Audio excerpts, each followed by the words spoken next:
I hope new year आप सभी का अच्छा जा रहा हो और आप लोगों ने पिछले साल मार्केट में काफ़ी पैसा बनाया हो। तो हम डिस्कस करते हैं पहले मार्केट की क्या सिचुएशन है, बट उसके पहले एक मुद्दे की बात करना चाहता हूँ। लोग मुझे पूछते हैं कि कैसे तुम टारगेट डिसाइड करते हो, कैसे करते हो, कैसे डिसाइड किया। तो अगर कोई इंसान मेरे पुराने सारे वीडियोस देखे तो उसमें उसको पता लगा कि सारे जितने भी स्टॉक्स थे उन सबके टारगेट हिट हुए हैं। जितने भी मैंने टारगेट दिए थे तो उसको बस समझ में आया कि सिंपल चीज़ होता है। मैं बस पैटर्न प्राइस एक्शन को देखता हूँ, क्योंकि बोला जाता है भाव भगवान छे। तो सीधी सी बात है, अगर आप इसको फॉलो कर पाओगे तो आपको ना कोई इंडिकेटर की जरूरत पड़ेगी और ना ही कोई ऑटोमेशन आपको लगाना पड़ेगा। आपको दिख जाएगा आंखों से कि हाँ भाई ऐसा होने वाला है। तो बिना कोई टाइम वेस्ट किए मैं सीधा मुद्दे पे आता हूँ। तो अभी तक मार्केट ने काफ़ी तेज़ी दी है और जैसा हमें जनवरी की स्टार्टिंग में दिखाई दे रहा है कि मार्केट थोड़ा थक सा गया है। ये देखिए यहाँ पे जब इलेक्शन के रिजल्ट आए तो अगले दिन मार्केट ने खूब उछल के इस रेजिस्टेंस को तोड़ दिया और मार्केट ऊपर ऊपर ऊपर गया। फिर यहाँ पे वो फेड का डिसीजन आया, मार्केट को लगा कि रेट कट आने वाले हैं, तो मार्केट फटाक से ऊपर गया और एक दिन गिरा, फिर वापस से बढ़ा। अब मार्केट क्या कर रहा है कि यहाँ पे इस जोन में थक चुका है और हमारे यहाँ पे बजट भी आने वाला है। और जैसा कि पता है कि इस साल फुल फ्लेश बजट नहीं है, तो इलेक्शन के पहले कुछ बड़ी अनाउंसमेंट होती नहीं है।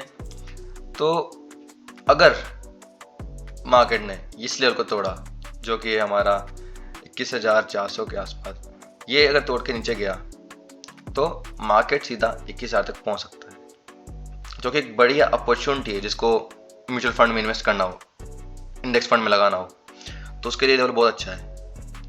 और सबसे अच्छा मौका तो यहाँ होगा जो 20,200, जो कि आई डोंट थिंक आएगा, बट अगर इनकेस कभी इस पूरे साल में आता है तो जो भी इंसान ढूंढ रहा है पैसा लगाने का मौका, ये उसके लिए वो लेवल है। इसके नीचे मार्केट नहीं जाएगा अनटिल अनलेस कोई बड़ी न्यूज़ हो जाए, कोई वॉर हो जाए, सब तो इसके नीचे जा सकता है। बट ये वो लेवल है जहाँ पे किसी को इंडेक्स फंड में पैसा लगाना चाहिए। तो अब हम चलते हैं हमारे स्टॉक ऑफ द वीक के लिए। हमारा जो ये स्टॉक ऑफ द वीक है ये एक बैंक है और ये बहुत फेमस बैंक है। तो लोगों को मैंने इसके लिए इंस्टाग्राम पे स्टेटस भी डाल दिया था कि ये अब मेरा अगला बाइंग होगा, और उसके पीछे मैं रीजनिंग दे देता हूँ क्यों। तो हम इसका भी वीकली चार्ट देख रहे हैं। तो वीकली चार्ट में हम देखेंगे कि पहले ये इस रेंज में ट्रेड करता रहता था और इसका हाई था ये लेवल 24.7। ये इसको ब्रेक नहीं कर पा रहा था। इसने 12 दिसंबर 2022 को ट्राई किया, फिर इसने धीरे धीरे बहुत टाइम तक कॉम्बिनेशन किया और राउंडिंग बॉटम पैटर्न बना के फिर ये ऊपर गया। अभी भी ये ब्रेक नहीं कर पाया है। ओके, इसने अभी भी ब्रेक नहीं किया है। तो मैंने यही बोला था लोगों को कि 24 के ऊपर ये रेडी है। अब मैं बताता हूँ मैंने अपने टारगेट्स कैसे डिसाइड किए थे। तो जैसा कि मैंने आपको अपने पहले वीडियो में बताया था कि लोगों को कुछ नहीं चाहिए। लोगों को अगर देखना है कि कहाँ से घूमेगा, कहाँ पे उसको सपोर्ट मिलेगा, तो सीधी सी बात है, आपको सपोर्ट एंड रेजिस्टेंस ड्रॉ करना आना चाहिए। और ये एक तरीका रहा। तो यहाँ पे पहले वो यहाँ से गिर के नीचे जा रहा था, वो यहाँ गिर के ऊपर वापस गया, फिर अब गिरा, अब यहाँ से ऊपर नहीं जा पा रहा था। तो अगर वो 24.7 के ऊपर बंद होके ऊपर जाता है तो उसका पहला टारगेट होना चाहिए यहाँ पे, ये जो लेवल है इस बीच में।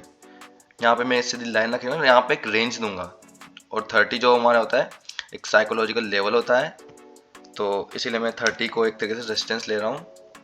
तो यहाँ तक वो हमारा पहला टारगेट हो जाएगा। और जैसे भी हम देखें कि राउंडिंग बॉटम पैटर्न की खासियत क्या होती है कि जितनी इसकी डेप्थ होती है उतना ही बड़ा इसका टारगेट होता है। तो यहाँ पे हम देखेंगे कितना 16.80 से 24,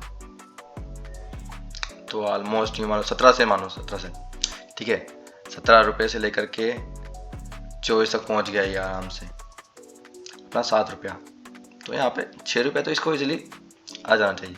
तो जितना इसका डेप्थ है उतना ये कवर करेगा, ठीक है, मोटा मोटा है। फिर हमारा दूसरा टारगेट हमने क्या किया, ये जो कि मैंने, तो इसको कैसे डिसाइड किया, क्योंकि लास्ट टाइम ये जब गिर रहा था तो यहाँ से घूम रहा था, तो ये इसको पहले सपोर्ट हुआ करता था, अब यही इसका रेजिस्टेंस बनेगा। तो बस हमारा अगला टारगेट यही है 40। बट हम वीकली चार्ट देख रहे हैं। वीकली चार्ट की बात क्या होती है? वीकली चार्ट की बात ये है कि इसका टारगेट आएगा आपका महीनों में, ठीक है, और जो मंथली चार्ट हम देखते हैं उसका टारगेट आता है सालों में। तो कोई अगर इंसान सोचा कि इसी महीने आ जाए, नहीं इसी महीने नहीं आएगा 30 रुपये, इसको लग जाएंगे एटलीस्ट 2 से 3 महीने।